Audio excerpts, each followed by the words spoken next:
Hello, hello, hello. It's Money Mind Shift Monday. And today, in our Plan to Prosper Money Management and Planning Journal, we are going over for the week Proverbs 22 and 7. Proverbs 22 and 7. It says, "The rich rule over the poor, and the borrower is servant to the lender." Now, let's talk about that for a second. I don't want to be nobody's servant, right? When you think about a servant, nothing good comes to mind, right? You don't think about anything pleasant. And so when I was meditating on thinking about and just going over this particular passage, um, as I prepare for the week, I just thought, why would we purposely put ourselves in position to be under the mercy of someone else? And so this was probably one of the key passages that started me on my financial freedom journey because, excuse me, when you think about the borrower being servant to the lender, you think about the lender being the person who is in control, who can call the shots, right?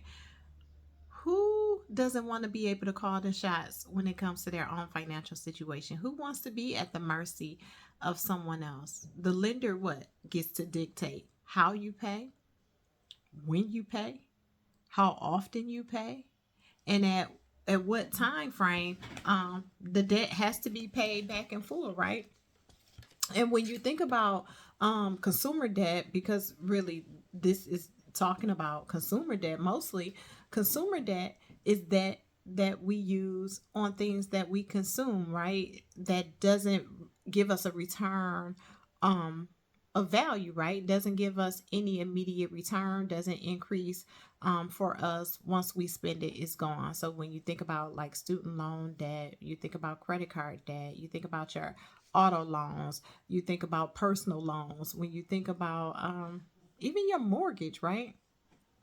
Once you spend the money, it doesn't come back. Now your house can appreciate in value, so that can, there can be some conversations that can be had around that. But typically when you have consumer debt, once it's gone, right? It doesn't bring you a return on your investment because there is no investment. It's called consume, right? We think about consuming food.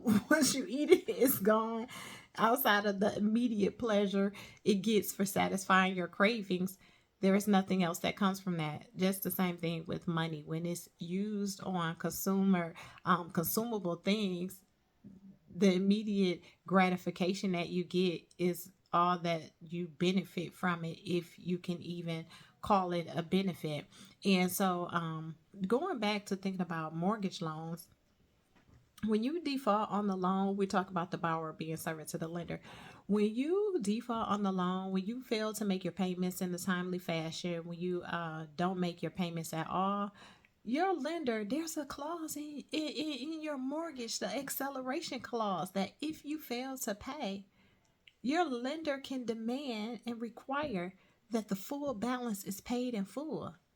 Now, if you were having a hard time keeping up with your payments each and every month or each and every time the payments were due, who would be in position to pay it in full at the point you default on the loan, right?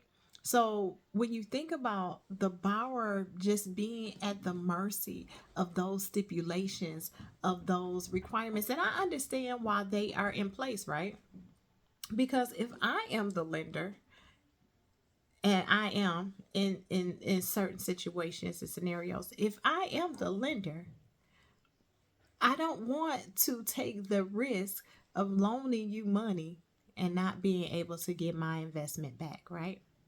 And so when we come up in a few weeks, we'll start talking about investing and return on investing as it relates to the scripture. But if I loan you money, if I loan you $50, if I loan you $100,000 to get your mortgage, right?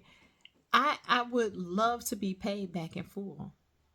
Again, I get to stipulate the terms, the conditions, how and when you pay. You're not in control of that. So when it says that the borrower is servant to the lender, let me go back a real bit. The rich rule over the poor, and the borrower is servant to the lender. Being in debt is a merciless master, right? Debt is a merciless master, and that's one thing I want you to take away from this training or this conversation that we're having today. Debt is a merciless master. So you do things you wouldn't want to do, you often wouldn't desire to do, to be able to pay for the debt that you have, to be able to pay back for those items that you bought in your moment of trying to satisfy whatever it was. If you remember, if you're as old as I am, I'm not old, but I'm just saying age wise, there was a cartoon when I was a kid called the Flintstones. And I remember Betty and Wilma, they would take their little charge cards, and there was a little, the little music would play, charge it. So they would charge on their little cards. And that is what most people do today. When they're in a funk, when times are good, when things are bad, just because charge it, and had the little credit card swoop swipe. And there was a time where I was like that as well. I wanted to go on vacation, charge it. It went on the credit card. Tires went bad on the car, charge it. I had to charge it. So I was caught in this vicious cycle of it's kind of like, think about the hamster on the wheel, right? If your kids have hamsters, if you had a hamster as a child, you think the hamster is going really, really fast on that wheel, but that hamster's not going anywhere. That hamster's not making any progress. There is no forward motion for that hamster. Why? Because they are just spinning their wheels, going in circles. And that is how I felt. Again, when I initially started my financial freedom journey, that's what I felt like. I felt like the hamster on the wheel. I felt like whenever there was an emergency, whenever there was something that happened outside of my control, charge it. It had to be charged, because I didn't have the cash or the resources available outside of my credit card to be able to take care of those things. And so when you have one too many of those situations and those instances happen, it becomes harder and harder to get your head above water, to get above just feeling like you're drowning in debt.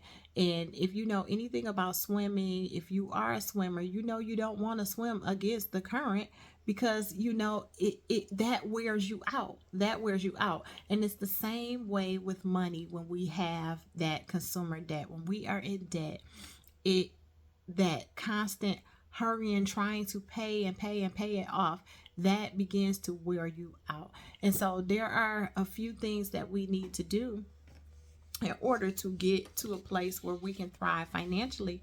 But one of them is to get rid of the consumer debt. So today, my little assignment for you all, I want to have you think about, that I wrote down. Think of ways that you can use your brilliance to secure a bet or increase your cash position, to earn more money, to purchase your freedom, right? To eliminate debt, and then to begin to build a surplus. I'm gonna say those again. Today, I want you to think of ways you can use your brilliance to increase your cash position, to earn more money, to be able to buy back your freedom, to eliminate debt, and to build a surplus.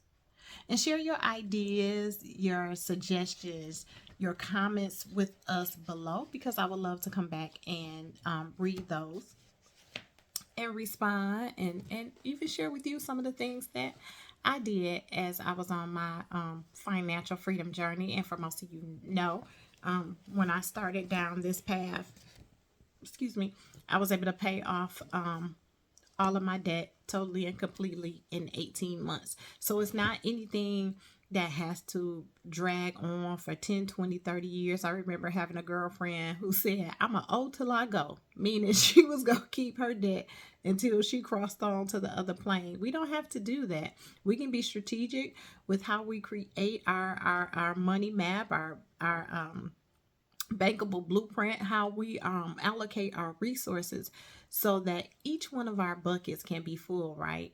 I can still be able to go on vacation and enjoy the things that I want to enjoy. I can still be able to be in a place where I can invest and save for my children and my children's children. I can be in a place where I can enjoy the life that I am living, but not at the expense of my future, right? Not enjoying all for now and forgetting about later, but making sure that my holistic approach captures enjoying the moments now that are important to me while also being able to provide a better future for those generations that are yet to come. So I just want to share that with you all today on this Money Mind Shift Monday. My name is LaKeisha Mallett. I'm your partner in prosperity. I am wishing you success beyond measure. Have a great day.